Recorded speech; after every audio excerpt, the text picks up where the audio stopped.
Alright guys, so welcome back to today's video, and this is just going to be a short video showing you around Iassos Ancient City, which is Iassos Ancient City in Turkish. It's a very old city with a lot of history, so we'll go through and check out some of the Roman architecture. We're starting the day today at the open air museum, so we'll be able to check out some of the places in there, show you what's available.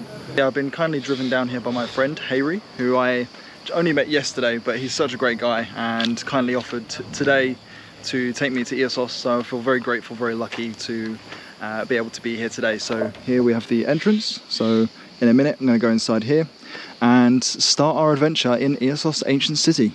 So this main building that we have here is the fish market, what used to be the fish market, which is an open air sort of area, and also it's a Roman mausoleum. And the structure is built next to one of the surviving foundations of the 1st century aqueduct.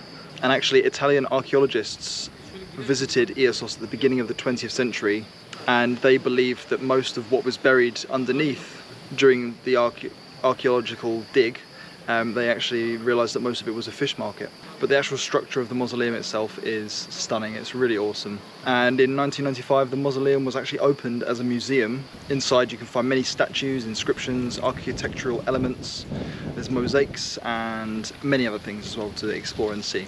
And the best thing about it all is that it's actually free to enter. So I just had a really nice time chatting with an older Turkish couple that are friends of Hayri, and we sat down for a while and just spoke a little bit.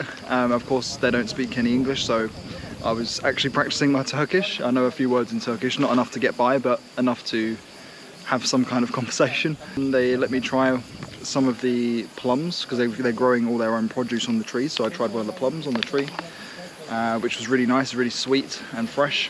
Having one of them sort of moments that are memorable, you know, speaking to the locals, interacting and doing something a little bit different. It's always nice, I love doing things like that. So now we're going to head to another place in Iassos, which I will show you soon. I'm not sure where we're heading, but I am looking forward to checking out some more places.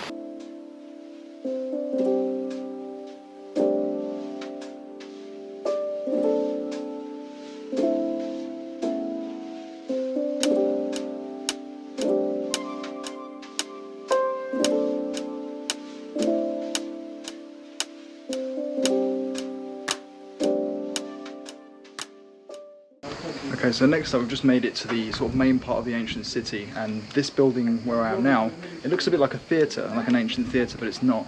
It's actually called the Assembly Building, the Boleterian, which was built in the 4th century BC, but the current layout is actually belonging to the 1st century. Okay, so yeah, I'm gathering that people used to just sit here, do gatherings, so it wasn't like a place where you could watch like a performance, it was more like a gathering area. And over the years things have been added to it. You can sort of see where some of the rocks look more intact than others and look like a different style. So of course over the years things have been changed, but yeah, awesome. So it is a bit windy today, but the next thing we have just next to the gathering area that I just showed you, we've got the Bronze Age structures. So of course it dates back to the Bronze Age, so the 2nd century BC, and you can see where they've unearthed a lot of the structure that was underground. It was obviously very deeply buried underground. You can see there's lots of different outlines of what probably used to be buildings and things here, and lots of pillars.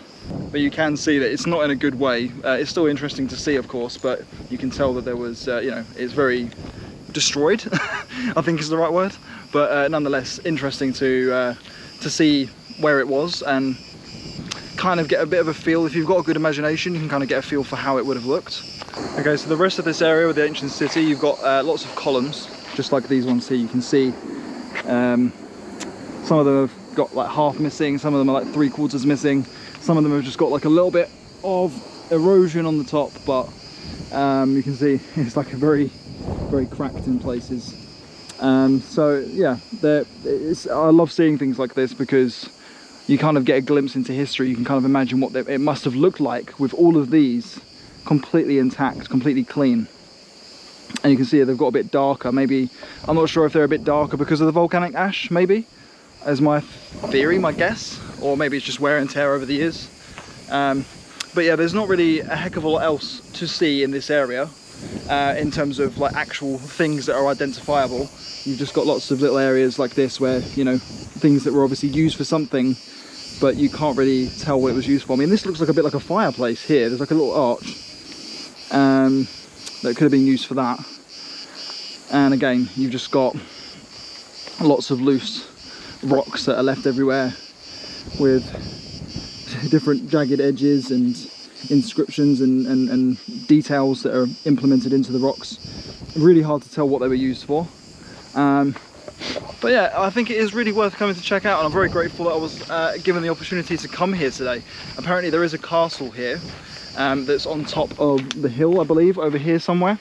But unfortunately, I don't think we have time today because it's quite of a last-minute day trip, so I don't have time to go to the castle ruins. The weather today is 37 degrees, it's super windy, so just bear that in mind if you are coming to Turkey in June or July, as that's the time that I'm here as of recording this video. It gets, of course, super hot. Like just yesterday was 41 degrees. It was crazy, unbearable. So yeah, just bear that in mind. But again, as I was saying earlier, you can see, like even in this middle bit here where they've obviously been doing excavating, you can see tons of like almost sandstone coloured rocks that have almost been bleached on the ends, like white. So again, like that's a different style of rock there that you can't really identify either. And these must have been some kind of rooms, maybe chambers, or yeah, who knows what. Could have been prison cells, it could have been a hospital. It really is hard to say. But regardless, amazing. And you can hear all the bugs, which is pretty interesting. Like cicadas. They're very similar to the bugs that you hear in Indonesia and in Southeast Asia.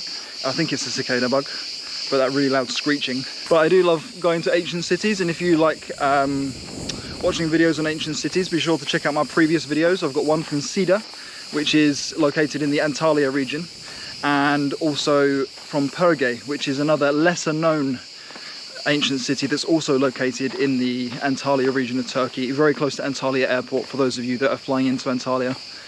So yeah, there's just a couple more you can check out, and of course this one is close to Milas when you fly into the Milas Bodrum Airport, so very reachable from there. So you can see we've got, again, over here, some kind of archway.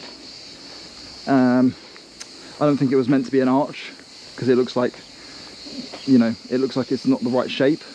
However, that one over there looks a bit better, that arch just here, which is actually going into the gathering area where we were earlier.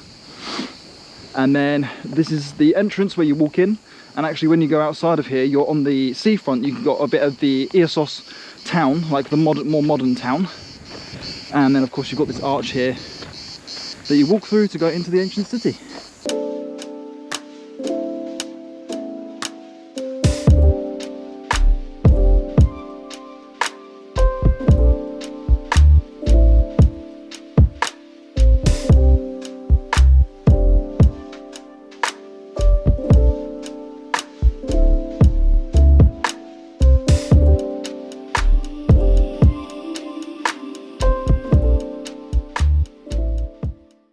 So I'm just walking into the town area now. You can see actually on this hill just at the top, I'll show you guys a close-up, but first of all we've got lots of boats in the harbour here, so people are docking their boats, fishing boats. And then on the hill at the top here we've got the castle, which we're not going to today, but for those of you that are interested, the castle is on top of the hill. It's got a little Turkish flag up there as well. And then just here we've got the town centre, which we're walking through. We've got plenty of restaurants. You can see there's one here, the Ersan restaurant, looking over the waterfront. And then down here we've got a few more little restaurants lined with beautiful trees, and yeah, really nice surroundings.